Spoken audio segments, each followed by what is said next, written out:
Hello students. Last class में हम लोग डिस्कस कर रहे थे ज्योग्राफी के first chapter India size and location का। इसमें हम लोग लॉन्गिट्यूड्स और लैटिट्यूड्स के बारे में बेसिक जो कंसेप्ट है उसके बारे में हम लोग डिस्कस कर रहे थे। इसी को हम लोग आगे कंटिन्यू करते हैं।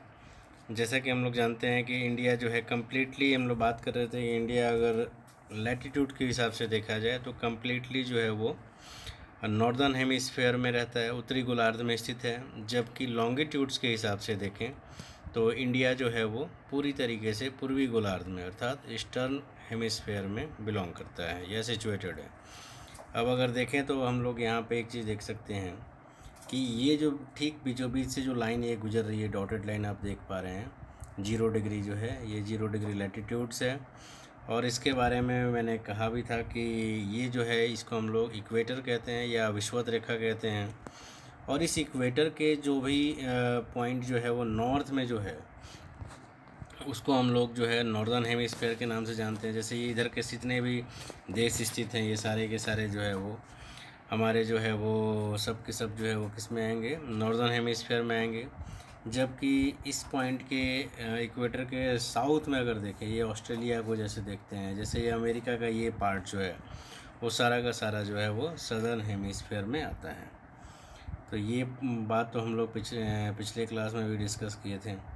तो इंडिया को अगर हम लोग देखते हैं, इंडिया अगर देखा जाए इंडिया, तो इंडिया जो है आप देखिए इंडिया का लोकेशन अगर है तो इंडिया का लोकेशन यहाँ पे है। चूँकि ये जो है यहाँ पे देखिए ये जो है हमारा इक्वेटर है, इक्वेटर के ऊपर में है, तो इसलिए इंडिया जो है कम्प्लीटली नॉर्दर्न हेमिस्फेयर में आता है। दूसरी बात अगर देखें तो फिर पुनः यहाँ पे हम लोग क्या देखते हैं कि ये जो 0 डिग्री है यहाँ से देखिए, इसको हम लोग कहते हैं कि नॉर्थ से साउथ की ओर जो है दोनों पोलों को जोड़ते हुए जो है कई सारी रेखाएं खींची गई हैं। इनको हम लोग जो है लॉन्गिट्यूड्स या फिर जो है इसको हम लोग देशांतर रेखाओं के नाम से जानते हैं।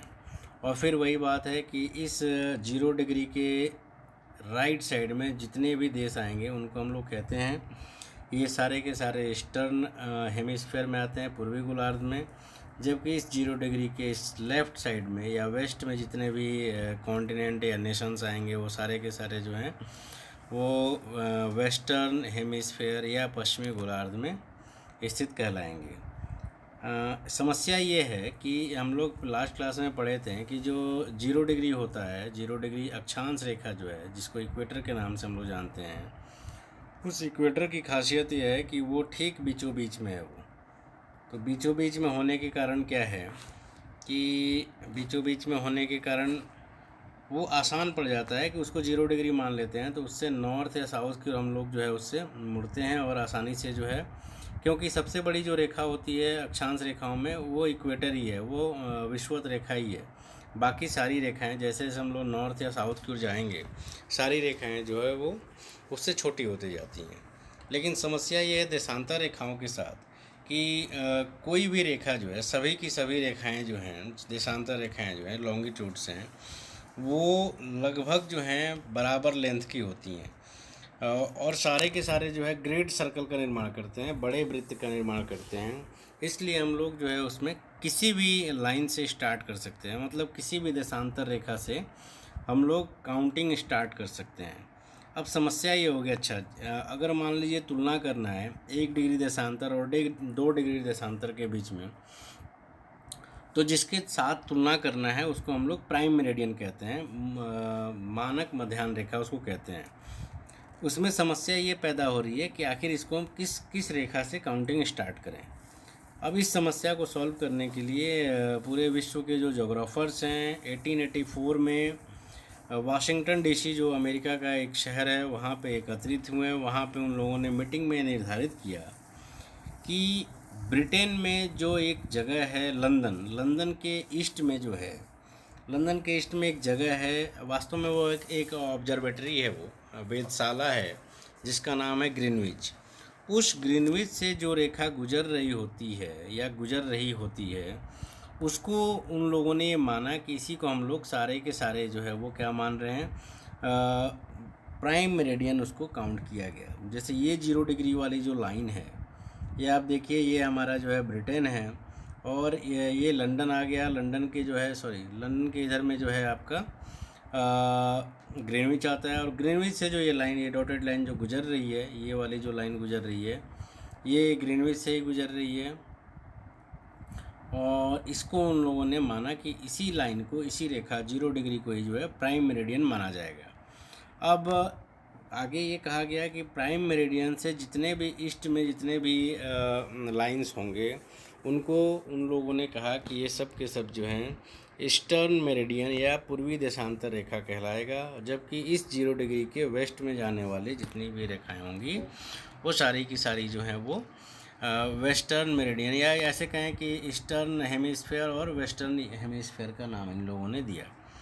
और 0 डिग्री से पूर्व में जो है कुल मिलाकर 180 डिग्री या 180 जो है देशांतर रेखाएं खींची जाती हैं। ठीक वैसे ही जो है 0 डिग्री के लेफ़्ट में अगर हम चले जाएं तो वहाँ भी 180 ही जो है नंबर ऑफ लॉन्गिट्यूड्स की संख्या 180 ही है टोटल। एक बात यहाँ खास बात ये है जिसको ध्यान में रखना है कि 180 डिग्री ईस्ट और 180 डिग्री वेस्ट दोनों जो देशांतर रेखाएं हैं वो वास्तव में एक ही हैं, दो नहीं हैं। दो इसलिए नहीं है कि अगर आप ग्लोब को देखिए या अर्थ का शेप को देखिए तो शेप जो है वो हमारा सर्कुलर शेप है। तो सर्कल में क्या होता है कि दोनों की दोनों लाइनें जो हैं, ये तो यहाँ आपको मैप में जो यहाँ दिख रहा है आपको, वो मैप क्या है कि वो तो आपको सामने से देख रहे हैं, ये गोलाकार नहीं है। अगर आप उसको ग्लोब में देखिएगा तो आप वहाँ पे स्पष्ट हो जाएगा आपको कि 180 डिग्री ईस्ट और 180 डिग्री वेस्ट दो लाइंस ना हो कि एक ही लाइंस है। तो इस बात का ध्यान रखना है। इसका मतलब अगर पूछा जाए कि टोटल नंबर ऑफ लॉन्गिट्यूड्स कितना है, तो फिर वैसे ही याद करना है। जो 0 डिग्री से 180 डिग्री ईस्ट के बीच में टोटल कितना हो जाएगा, 179। ठीक वैसे ही 0 डिग्री से 180 डिग्री वेस्ट के बीच में कितना हो जाएगा, 179।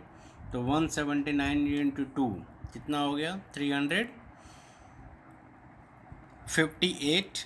और 180 डिग्री जो है वो एक ही है, तो 358 + 1 359। और लास्ट में 0 डिग्री वाला भी तो एक रेखा है, तो फिर 359 + 1, तो टोटल नंबर ऑफ लॉन्गिट्यूड्स जो है हमारा वो कितना हो गया, 360 डिग्री। तो ये बात याद रखना है कि लैटिट्यूड्स की संख्या टोटल 181 है, जबकि लॉन्गिट्यूड्स की संख्या जो है वो टोटल जो है हमारा कितना है, तो वो है 360 है। अब आते हैं फिर इंडिया के लोकेशन पे। तो अब अगर हम देखें तो इंडिया को हम लोग देख सकते हैं कि इंडिया जो है यहाँ पे कम्प्लीटली ये जो हमारी जो लाइन है, ये 0 डिग्री जो लैटिट्यूड है, अक्षांश रेखा है, उसके कम्प्लीटली नॉर्थ में। इसका मतलब पूरी तरीके से इंडिया जो है नॉर्दर्न हेमिस्फीयर में है।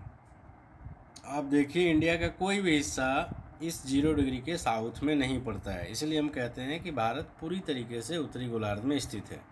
अब अगर फॉर एग्जांपल अगर हम कहें कि अफ्रीका जो कॉन्टिनेंट है वो किस हेमिस्फीयर में है, तो आप यहाँ पे इस पिक्चर में स्पष्ट रूप से देख पाते हैं कि अफ्रीका के कुछ हिस्से जो हैं, अफ्रीका कॉन्टिनेंट के आधा लगभग हिस्सा जो है वो इक्वेटर के साउथ में है और आधा हिस्सा जो है इक्वेटर के नॉर्थ में है।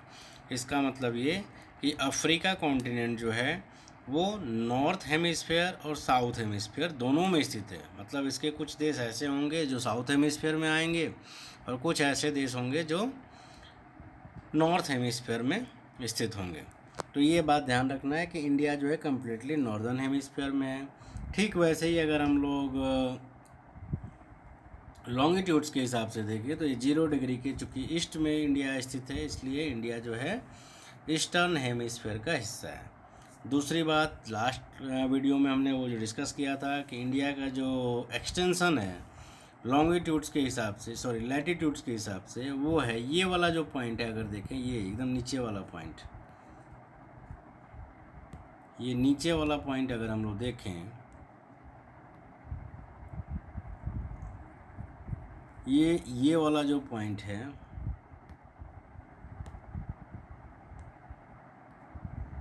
ये बिल्कुल नीचे वाला जो पॉइंट है, ये बिल्कुल नीचे वाला पॉइंट जो है यहाँ पे, ये 8 डिग्री 4 मिनट नॉर्थ है। और नॉर्थ का मतलब मैं लास्ट क्लास में बताया था, नॉर्थ का मतलब इस 0 डिग्री के नॉर्थ में है। तो 8 डिग्री 4 मिनट नॉर्थ से लेकर 37 डिग्री 6 मिनट नॉर्थ के बीच में इंडिया, ये 37 डिग्री 6 मिनट वाला आपका लाइन है यहाँ पे, इन दोनों के बीच में सिचुएटेड है इंडिया।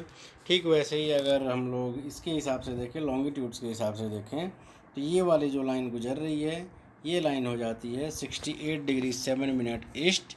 और ये जो लास्ट वाली जो लाइन है, यहाँ से अगर देखें, यहाँ पे अगर देखें, तो ये हो गया हमारा 97 डिग्री 25 मिनट ईस्ट के बीच में इंडिया का पूरा जो है, इंडिया जो है ग्लोबली सिचुएटेड है। तो मेरे हिसाब से ये कंसेप्ट आपका क्लियर हो गया होगा, यहाँ कहीं कंफ्यूज नहीं होना है।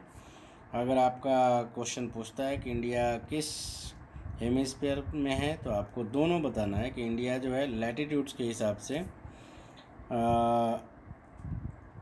नॉर्दर्न हेमिस्फीयर में है, जबकि लॉन्गिट्यूड्स के हिसाब से देशांतरीय दृष्टिकोण से अगर देखें तो भारत जो है वो पूर्वी गोलार्ध में स्थित है। दूसरा इसमें जो पढ़ना है, इस टॉपिक में हम लोगों को साइज़ के बारे में पढ़ना है कि इंडिया का साइज़ क्या है। अच्छा, एक चीज़ और है, आप आसानी से आप इस मैप में आप बता सकते हैं, जैसे आप अगर पूछा जाए आपसे कि नॉर्थ अमेरिका कॉन्टिनेंट जो है वो किस हेमिस्फीयर में है, तो आसानी से आप बता सकते हैं कि ये नॉर्दर्न में है हेमिस्फीयर में या सदर्न हेमिस्फीयर में है। प्लस साथ ही साथ आप ये भी बता सकते हैं कि ये जो नॉर्थ अमेरिका या साउथ अमेरिका है, ये ईस्टर्न हेमिस्फीयर में है या वेस्टर्न हेमिस्फीयर में है। तो इससे आप आसानी से चेक कर सकते हैं। अगला जो हम लोगों को पढ़ना है कि इंडिया के साइज़ के बारे में पढ़ना है कि साइज़ इंडिया का क्या है। तो अगर साइज़ के बारे में हम लोग बात करें तो इंडिया जो है वर्ल्ड का 7th लार्जेस्ट कंट्री में इंडिया का नाम आता है। जैसा कि आप इस पिक्चर में आप देख सकते हैं कि जो लार्जेस्ट कंट्री है एरिया के हिसाब से वो रशिया है, और इंडिया का जो एरिया है वो 3.28 मिलियन है। 3.28 मिलियन स्क्वायर किलोमीटर ये जो है इंडिया का एरिया है, और ये 7वें नंबर पे आता है क्षेत्रफल के दृष्टिकोण से। क्वेश्चन के पॉइंट ऑफ व्यू से आपको इन 6 देशों का भी नाम याद रखना है, Russia, Canada, USA, China, Brazil और ऑस्ट्रेलिया, इनका नाम भी आपको याद रखना है कि इंडिया जब 7वां है तो इससे बड़े 6 देश जो हैं विश्व के कौन कौन से हैं क्षेत्रफल के हिसाब से।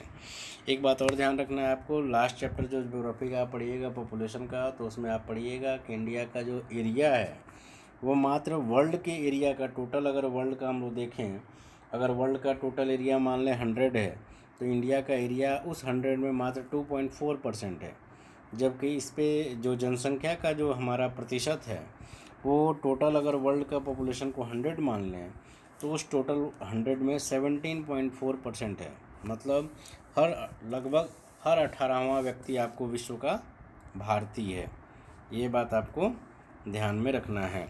इसका मतलब हमारे पास ज़मीन जो है वो सीमित मात्रा में है, जबकि अगर हम लोग बात करें कि पॉपुलेशन का हमारे ऊपर लोड बहुत ज़्यादा है। इसलिए हम लोग बार बार कहते हैं कि जनसंख्या को नियंत्रित करना ज़रूरी है, क्योंकि रिसोर्सेज जो हैं वो फिक्स होते हैं, रिसोर्सेज बढ़ते नहीं हैं। जो ज़मीन है वो निरंतर बढ़ नहीं रहा है, लेकिन लोगों की संख्या बढ़ते चली जा रही है, तो उससे क्या होगा, ज़मीन पे दबाव बढ़ता चला जाएगा। तो इस बात को भी ध्यान में रखना है कि जनसंख्या जो है वो ज़रूरत से ज़्यादा जनसंख्या जो होना वो भी नुकसानदायक होता है।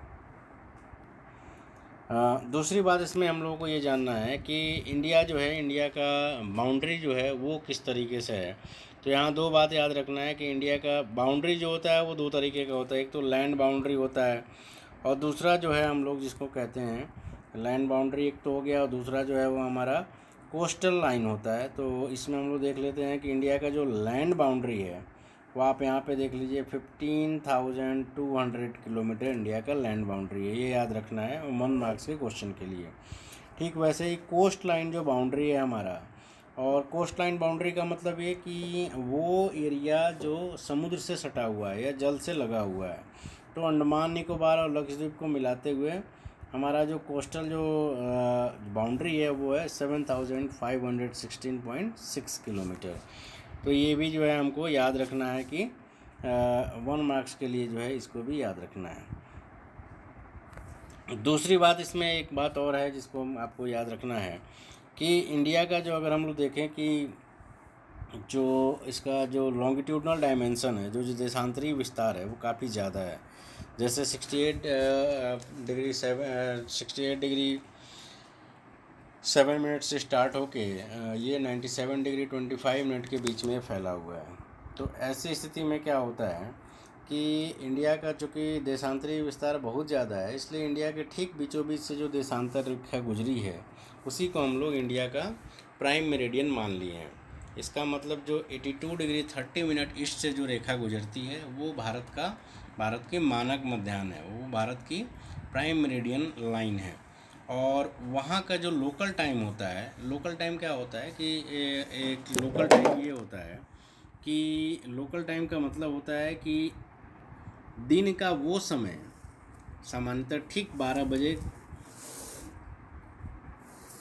जिस देशांतर पे सूर्य ठीक सामने चमकता है उस समय वहाँ पे दिन के 12 बजे होते हैं और उसको वहाँ का स्थानीय समय मानते हैं। मतलब उस जगह पे जैसे अमरकंटक में हम लोग रह रहे हैं तो अमरकंटक में जब 12 बजेगा तो कोई ज़रूरी नहीं कि अनूपपुर में भी उस समय 12 ही बज रहा हो, दोनों का लोकल टाइम डिफरेंस होगा। तो इस लोकल टाइम के डिफरेंस को कम करने के लिए हमने क्या किया कि जो 82 डिग्री 30 मिनट जो जगह है, जो देशांतर रेखा है, वास्तव में वो एक जगह है जो इलाहाबाद में जो है वो नैनी नामक जगह है, मिर्ज़ापुर ज़िले में नैनी नामक एक जगह है, वहाँ से वो गुजर रही है, वो स्टैंडर्ड मेरिडियन भारत की, और उसी को हम लोग इंडिया का प्राइम मेरिडियन माने हैं। तो इस बात को भी याद रखना है कि भारत की मानक मध्याह्न रेखा या प्राइम मेरिडियन जो लाइन है वो कहाँ से गुजरती है। तो आपको याद रखना है कि मिर्ज़ापुर जो डिस्ट्रिक्ट है उसके नैनी नामक स्थान से वो गुजरती है। नैनी अगर ना याद रहे तो मिर्ज़ापुर डिस्ट्रिक्ट भी ये चलेगा, क्योंकि एनसीईआरटी में आपका उतना ही डिस्क्रिप्शन दिया है, तो उसको याद रखना है आपको। तो इंडिया के साइज़ और लोकेशन में तो इतना ही आपको पढ़ना है। आगे इसके अलावा आपको पढ़ना है कि इंडिया का वर्ल्ड के साथ क्या रिलेशन है। तो इसको हम लोग नेक्स्ट क्लास में, नेक्स्ट वीडियो जब मैं बनाऊंगा तो उसमें आपको इसको डिटेल में बताऊंगा।